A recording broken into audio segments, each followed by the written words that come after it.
Hello again. So, in this final chapter, I wanted to show you how to quickly get some really nice renders. Because as a texture painter, the best part, besides painting the textures, is actually seeing them rendered. And I've found that Modo is a fantastic program to quickly get your textures in some really nice environments and getting some really nice looks very, very quickly. However, in production, the only time I really do renders are for my sake to see that all my maps are working correctly the way I'd like. Typically, look development artists will uh, spend the time rendering and creating shaders for your assets that you paint. Um, so so in production, it's not really a necessary tool for me in terms of using Modo. However, for this demonstration, I think it'll be really useful to see the maps that we've painted finally applied. So I'm in Modo right now, and it's a pretty basic setup. I'm not by any means a power user for Modo. In fact, I've only been using the program for a few months. But it's the things that I use it for are pretty basic and very, very easy to pick up. So I just wanted to quickly get you oriented. Here's the items tab. This is where you're going to bring in all of your geometry, and they'll be listed under your scene. And then under the shading tab, you'll have your everything's based in layers, much like Photoshop. So you'll have your render tab, your environment, um, and all your lights and cameras. Um, but I'm not going to go too much into depth about specifics of each of these. I'm just going to quickly show you how to bring in a model, apply your textures, render it out, and fiddle with some settings. So what I've already done is I've already brought in my model. So with Modo, you can either take your entire geometry and plug it in, or export it as an OBJ and plug it into Modo. However, I found that if I select the pieces of geometry that I'd like to have a certain shader, and export those as a separate OBJ, it'll be much faster in Modo to assign a shader to these objects. So what I've done is I've just gone into File, Import, and all my OBJs are here, and I've just gone in and imported each one of these. So I've imported the leather base, the leather metal,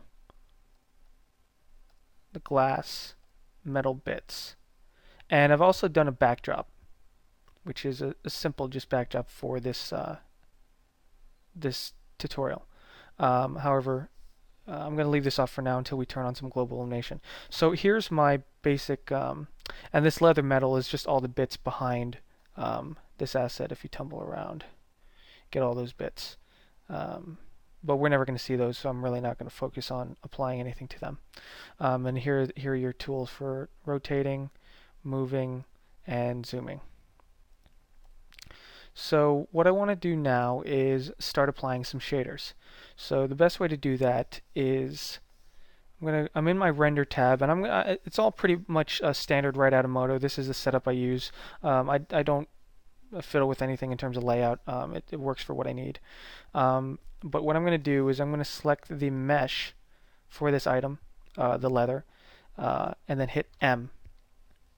And that's going to bring up a set so I can apply a shader. So I'm just going to call this leather bits. Just bring this to 50% gray as a default. So there we go. So we have a shader, and if you go to the shading tab and you open up a renderer, we're going to have all these. Actually, delete some of these here. These are from previous. So here's our leather bits. And it's just a basic material. And now what I want to do is apply a shader to all the other pieces. I'll call these their respective names.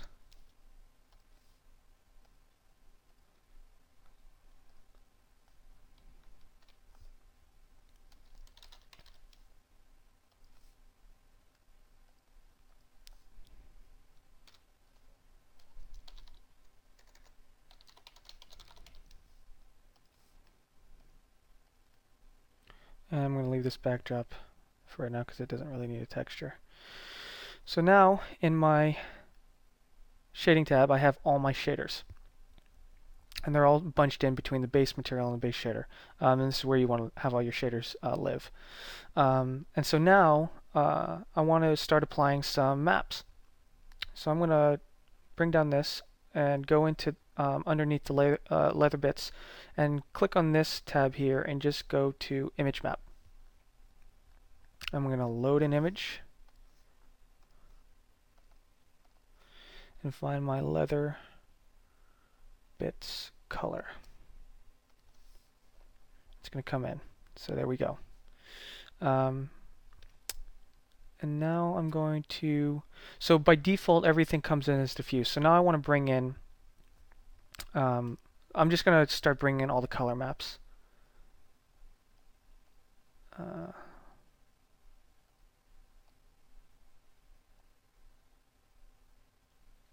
Actually, I don't think we need this one.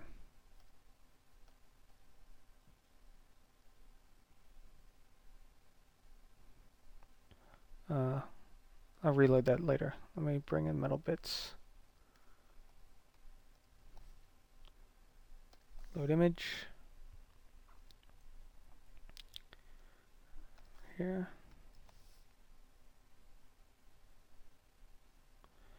There we go. And then the glass. I actually realized that I didn't show you how to paint the glass textures, but I'm going to quickly go over that after I load all these textures. It was very, very quick and easy. Here's my glass. I want to make sure, let me hide this glass. Okay, there's my texture in there. I'm going to hide the glass for right now so we can see this texture. So here are all my textures applied. Now, what's really cool about Modo is the ability to quickly get some global illumination and some nice ray tracing. And to do that is very easy. So if you click on the render node, you're going to bring up in this properties dialog box, you're going to have all these different options for your frame size, frame range, all this jazz.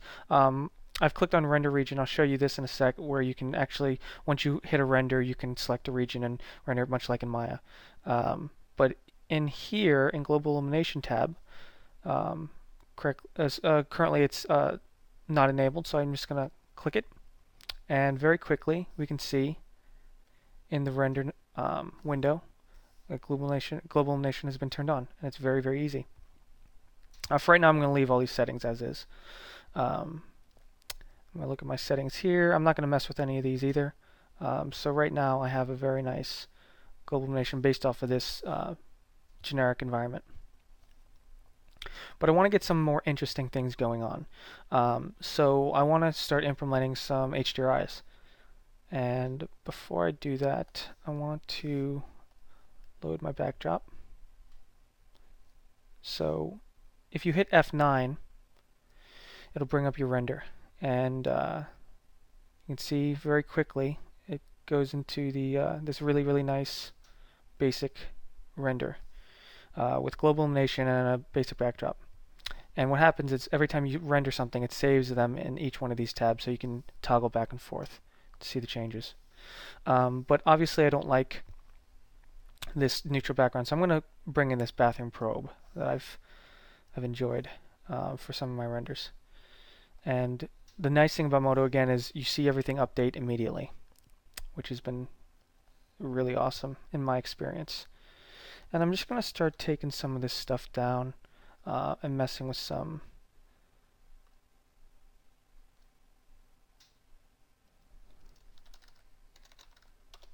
I'm going to rotate the image a bit. And then I'm going to apply a texture to the backdrop.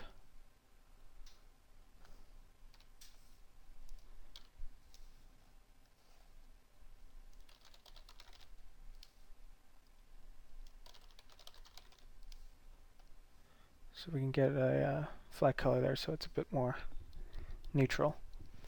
Then for these shaders, I'm going to just conserve energy, turn that on. Just so we can get quicker renders.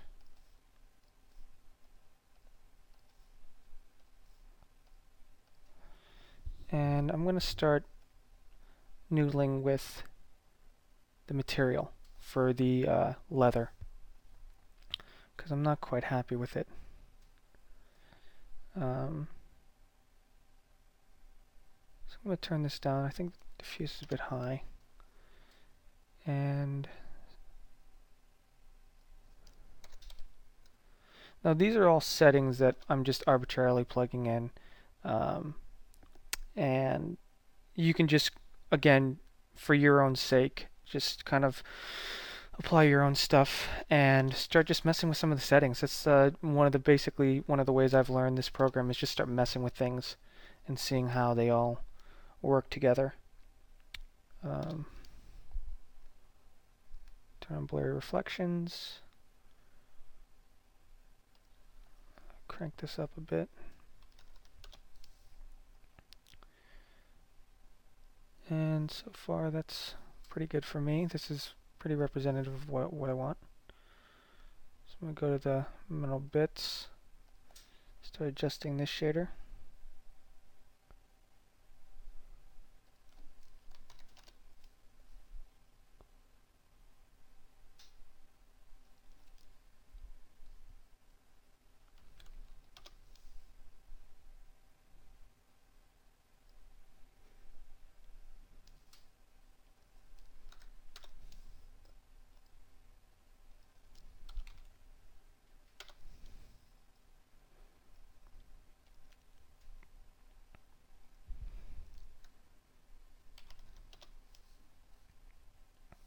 And these are just color maps, so I'm going to render this. We're not going to see any other details besides the color maps.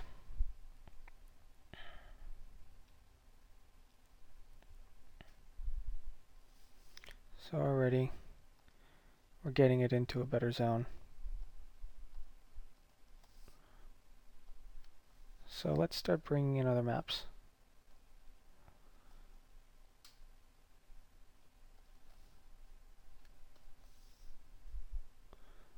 Let's bring in the bump map.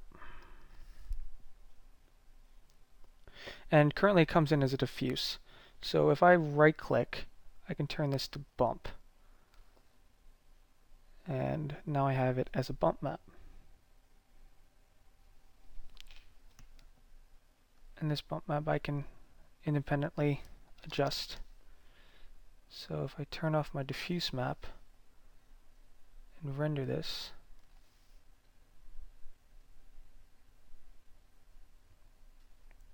you can see my bump applied to the model.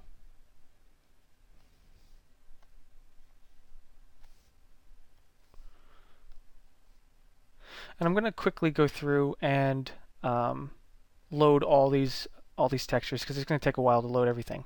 And I'll be right back and show you from there what kind of renders I can get. So I'm back. What I've gone through is basically applied all the textures that I've painted to my model. So if I go in and look, I've applied my color map or diffuse map, my bump, and it shows what the map is in this viewport, reflection map, and displacement. And each one of these maps, you can independently control how much you reveal of the map, and some of the high and low values. I've gone through and took down some of the low values to get more range based on my renders. And for each one of these, you can see that I have designated maps applied. So for my glass, there's the reflection, transparency, diffuse, and again, to get to these different effects, you should right click and you have a whole slew of different effects that you can designate to specific maps. And then, so for this one, I've done transparency amount. And speaking about glass, I wanted to show you the glass texture that I painted during the break. It's very, very simple. This is just the UVs for the glass. It's a very simple piece of geometry. And I just got a basic scratched metal that I found online. that I really liked. It had some of the characteristics that I was envisioning for the type of glass. Um, and this is the color map, so you're not going to see too much of this. What's going to be revealed is basically in the opacity. And in the opacity map, I have this. So essentially, everything that is white is going to be opaque, and everything that's black is going to be reflected. So the point of this map, the reason I did it this way, is so I can see some of that scratching detail. Because when you scratch a surface like glass like this, it leaves behind not only a scratch, but it kind of blocks out the transparency of the glass. So this is a map I arbitrarily did and plugged in and just started kind of messing around with until I got a look that I liked. And then finally the spec map. And as you can see, I put a big handprint in here just to kind of give a little bit more usage out of.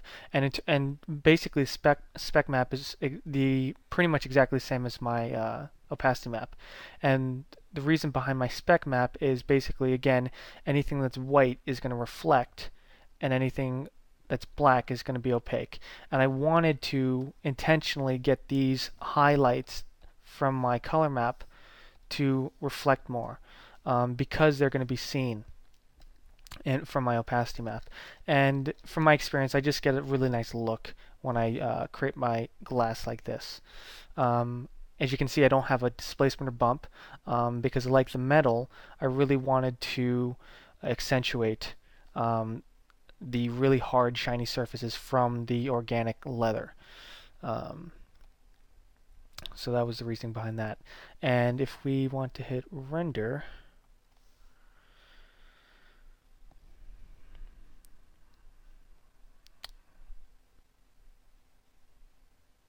it's going to take a second.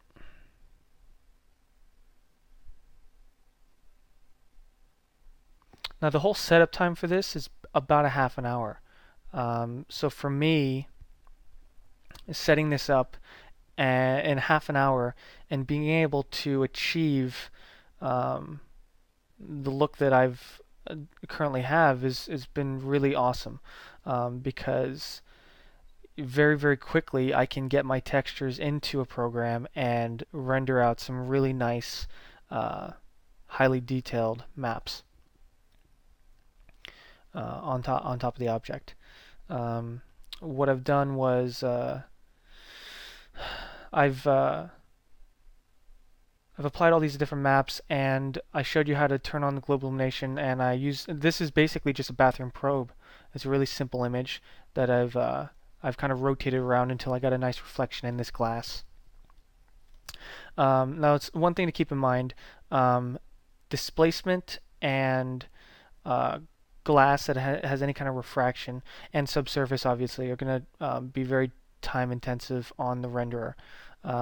But for our purposes, this is just going to be still frame, and quite frankly, Modo is not a program that I'd be using in production for any kind of work. It's just for my own benefit to see my textures rendered, and it's actually a good tool to have around so you can communicate with your look development artist the kind of look that you're going for, because texturing is before look development in a pipeline.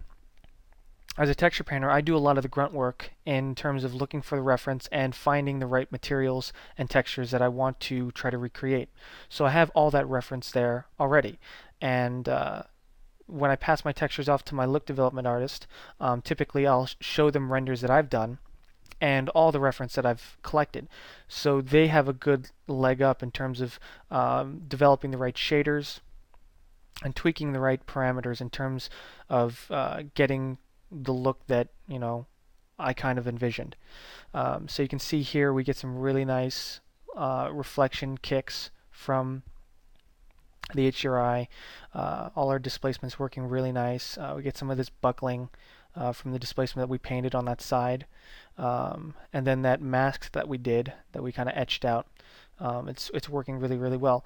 And as you can see, when I put all that detail into the displacement on the edges, what is happening is you can see this edge isn't perfectly smooth. And especially down here, you can see a breakup from the displacement. And it's these kind of details, and up here too, these kind of details that are really going to sell the realism of your model. So let me quickly do a render of just all the maps without color. And I'm going to turn the default to 50% gray so we can see this better.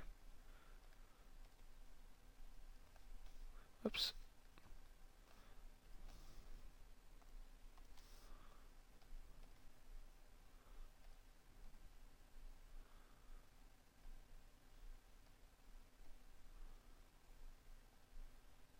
And this should be good. So let's render this. Sometimes the color maps can really kind of get in the way and from seeing what you've painted and making sure everything's working properly.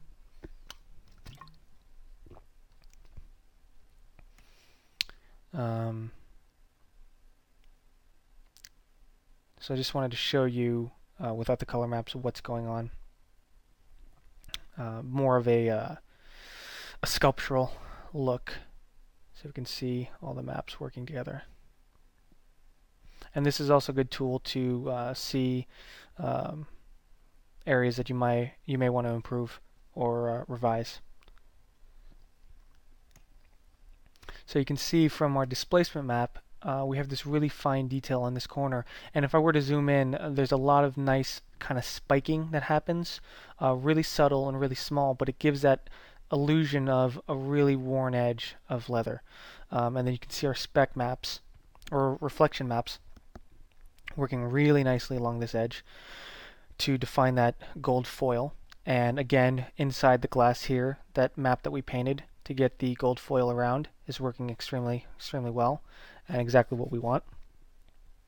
And also furthermore, for the metal on this piece, we can see the highs and lows and getting some really nice breakup.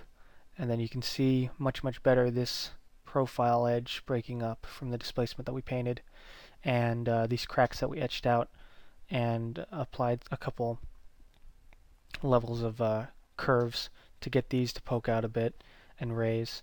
And even down here you get to see some really nice detailing in our textures. So if we go back and forth, you can see the maps and how they're working. I mean, I can go through and isolate all these maps and render just the spec, render just the bump, render just the displacement. But I think you get an idea of what's happening here and how great Modo is in terms of getting really great renders in no time at all. So that is the end of this DVD tutorial.